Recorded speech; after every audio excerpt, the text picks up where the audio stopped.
নমস্কার, শম্পা সিজবিজিতে আপনাদের স্বাগত। আমরা আজকে খুব সকাল সকাল বেরোলাম। বেরিয়ে আজকে আমাদের গন্তব্য ভুজ। প্রথমেই গুজরাট ভ্রমণের পঞ্চম পর্ব এটি। প্রথমেই আমরা গেলাম বাল হনুমান টেম্পল। ওখান থেকে আমরা ভুজ স্বামীনারায়ণ টেম্পলে গেলাম। এখানে প্রথমে বললো ছবি তোলা যাবে না, তারপরে বললো স্টিল ছবি তুলতে পারেন। তো জানি না ভিডিও স্টিল কেই বা দেখছিল, কিন্তু যাই হোক তুলিনি। আবার যদি কেউ চেক করে, তাই এখানে দেখুন স্টিল ছবির মধ্যে দিয়েই ওই স্বামীনারায়ণ মন্দির আপনাদের দেখাচ্ছি।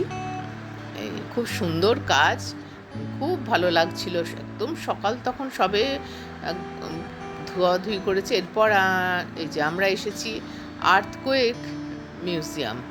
এটিও ভুজের, যে মারাত্মক আর্থকোয়েক হয়েছিল সেই তার ওপরেই পুরো এই মিউজিয়ামটি। কেন আর্থকোয়েক হওয়ায় তার ওপরে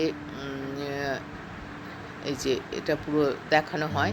তারপরে আর্থকোয়েকে যারা মারা গেছেন তাদের কিছু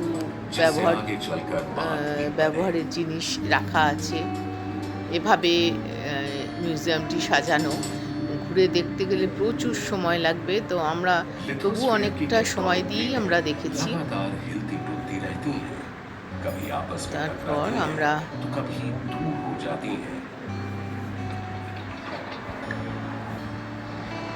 আমাদের হোটেলে এলাম। এই যে দেখাচ্ছে এভাবেই।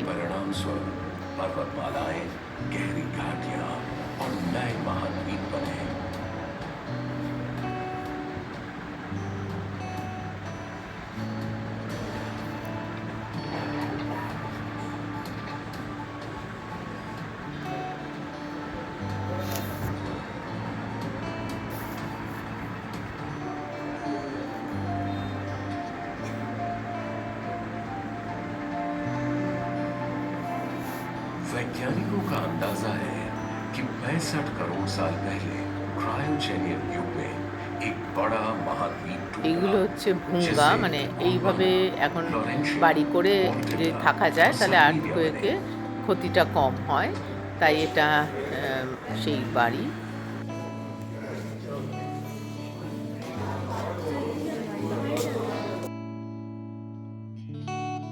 এই ভুজ থেকে 30 কিলোমিটার দ্য টেন্ট সিটি বা ধরতো। আর এখানে পারমিশন করিয়ে নিতে হয়েছে আমাদের বাস পার্কিংয়ে রেখে গুজরাট ট্যুরিজমের বাসে আমাদের এবার যাত্রা রান অফ কচ্ছ দেখতে। আর এই বাসের যে ভাড়া, সেটি ওই পারমিট যে বার করা হয়েছে তার সঙ্গেই ওনারা নিয়েছেন। এটাই হবে, কারণ কোনো টিকিটের ব্যবস্থা নেই। যতদূর দেখা যাচ্ছে শুধু সাদা মরুভূমি, আর কিচ্ছু নেই, কোনো গাছপালা। মরুভূমিতেও একটা হয়তো ক্যাকটাস থাকে, কিন্তু এখানে কিচ্ছু নেই, শুধুমাত্র সাদা। আমরা পৌঁছে গেলাম দ্য রান অফ কচ্ছ। এখানে একটা চাতাল করা আছে, আর এই উটগুলো সাফারির জন্য আছে। তখন একটুখানি পড়ন্ত নরম রোদ রয়েছে। এখানে ফোক সং হচ্ছে গুজরাটের।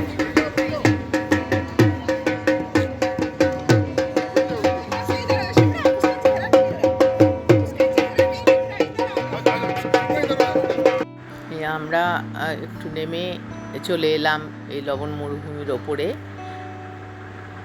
এই যে একটি আশ্চর্য মরুভূমি, যেখানে অক্টোবর পর্যন্ত জল থাকে, তারপর শুকিয়ে গিয়ে এই সাদা লবণ এটা হয়ে যায়। আবার ফেব্রুয়ারি পর্যন্ত থাকবে, তারপরে আবার জল হয়ে যাবে। সত্যি আশ্চর্য। এই যে এখানে এভাবেই এই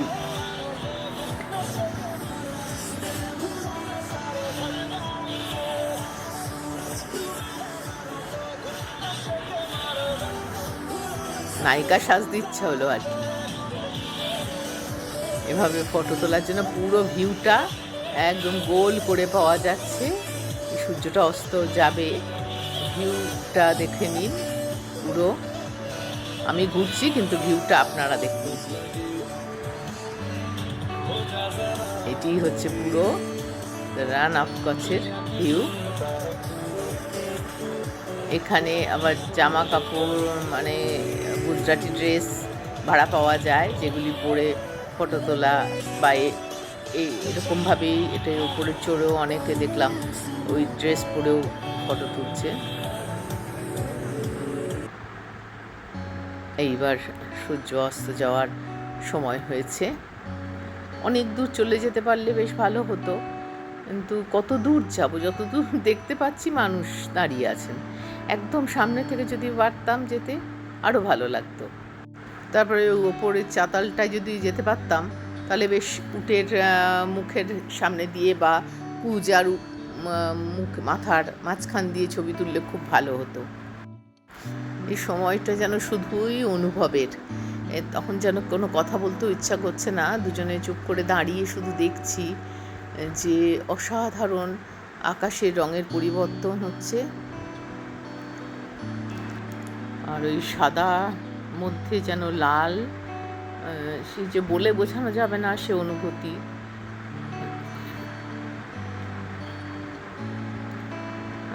সূর্যটা অস্ত গেলে আমরা আস্তে আস্তে, এটি আমি যাওয়ার সময়ই তুলেছিলাম, ওই নিচের চাতালে নামার আগেই এটা তুলেছিলাম এই ছবিগুলো, আপনাদের একটু দেখিয়ে দিচ্ছি। তো এই যে এভাবেই তখন যদি সূর্যাস্তের একদম লাল সূর্যটার ছবিটা তুলতে পারতাম এমন করে তো ভালো হতো। তখন তো আমরা ওই চাতালে অনেক দূর চলে গেছি, আই লাভ দ্য কাচ, আর ফিরতে পারিনি। এই ছবিটা তখন তুলেছি এসে ফিরে তখন আর সূর্য নেই, তখন শুধু আকাশের রঙের মধ্যেই তোলা।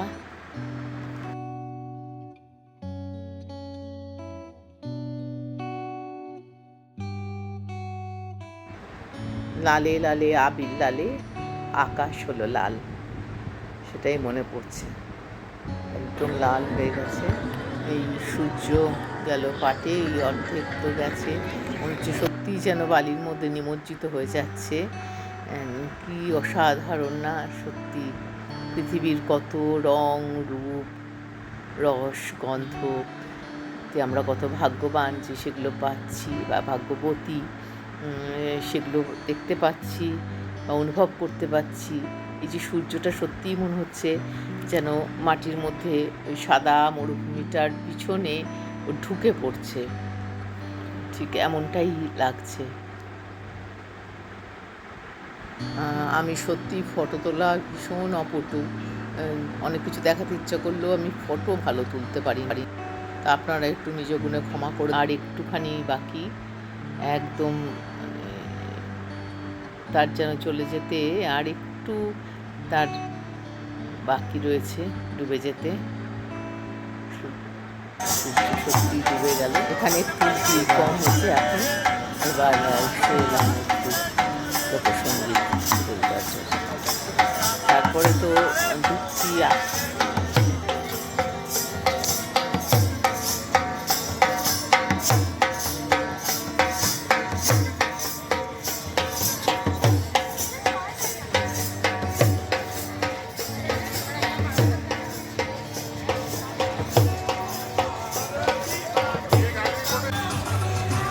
আকাশে আজ রঙের মেলা, অসাধারণ।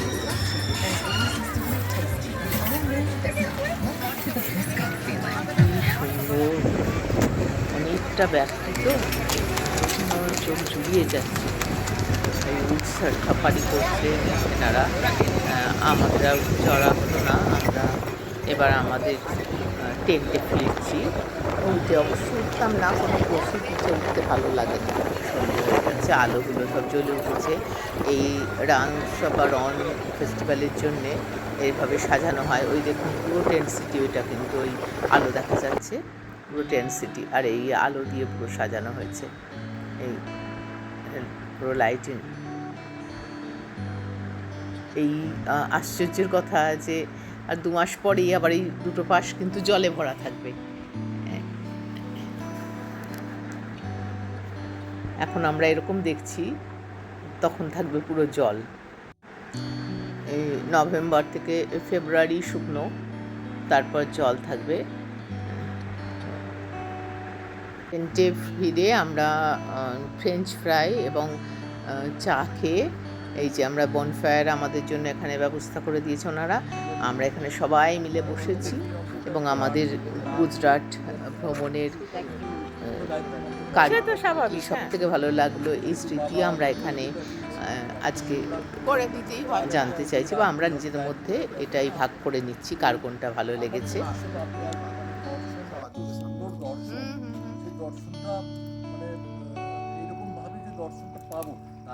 এটি আমাদের রুম, এই টেন্ট সিটির টেন্ট আমাদের এটা একটি। এই টেন্টটা দেখুন এভাবে সাজানো আছে, এই যে জানলা, এই কাঁচ দিয়ে অ্যাটাচ বাথ আছে, কিন্তু হ্যাঁ টেন্ট মানে ওরকম নয়, অ্যাটাচ বাথ আছে। এই যে পরপর রুম এরকম করে, এই দেখুন দরজার পাশ দিয়ে ওই যে গাছগুলো,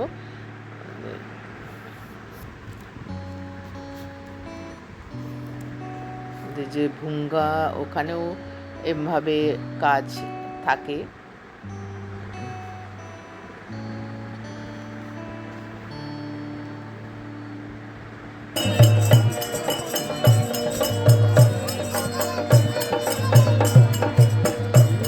এইখানে গানের আসর বসেছে,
সকালে আমরা বেরোলাম ব্রেকফাস্ট করে, প্রথমেই আমরা কালোডুংরা গেলাম। এবার কালোডুংরা বা কালাডুংরা, এটা ব্ল্যাক হিল একটা, কিন্তু যদি ইউনিয়নের গাড়িতে যেইভাবে আমাদের নিতে হয়েছে, বাসটা একটা জায়গা অবধি গেছে, তারপর আমাদের এদের গাড়ি নিতে হয়েছে। গাড়ি বলতে ওই ম্যাটাডোর, ছোটো হাতি যেগুলো আমরা বলি, ওটাই, ওই গাড়ি ওপরে উঠবে আর আমাদের বাসটা রইল। তো বেশ ব্যয়বহুলও বটে। তো আমরা এটার মধ্যে করে নিয়ে একটা অন্যরকম এক্সপিরিয়েন্স হলো আমাদের। তো যাই হোক, এইভাবেই আমরা এবার ওই কালোডুংরায় গেলাম। কালাডুংরা মানে হচ্ছে কালো পাহাড়, মানে কালো পাহাড় আর কি, কাল পাথরগুলো কালো। আর এই দেখুন মূর্তিটা, এই এমন ব্রহ্মা বিষ্ণু মহেশ্বর এরকম মন্দির আমি কোথাও সেভাবে দেখিনি, কিন্তু এই দেখলাম এখানে এই মন্দিরে, এটাই দেবতা। এখানেও উঠ রয়েছে, কারণ একটা ভিউ পয়েন্ট আছে, ওইখানে উঠে যেতে পারেন। এরপর এই সেই ভিউ পয়েন্ট, এইখান থেকে নাকি পাকিস্তানের বর্ডার দেখা যায়। এই হেঁটে, এই যে কতগুলো সিঁড়ি আছে, এটা দিয়ে ওই ভিউ পয়েন্টে যেতে হবে। আর এখানে এই যে এইগুলো কি মেলা আছে এরকম মনে হচ্ছে, তো জামা কাপড় না, এগুলো সব গুজরাটি হাতের কাজের পিস বিক্রি হচ্ছে, মানে লেস টাইপের লাগাবার জন্য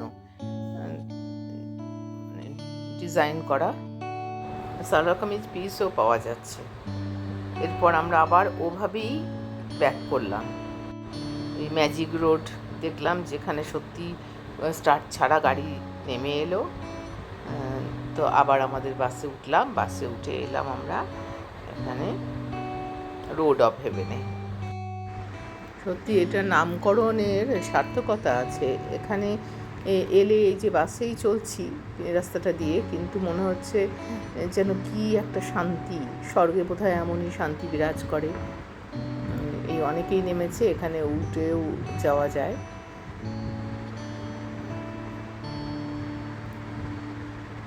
দুদিকে একদম জল, সমুদ্রের জল।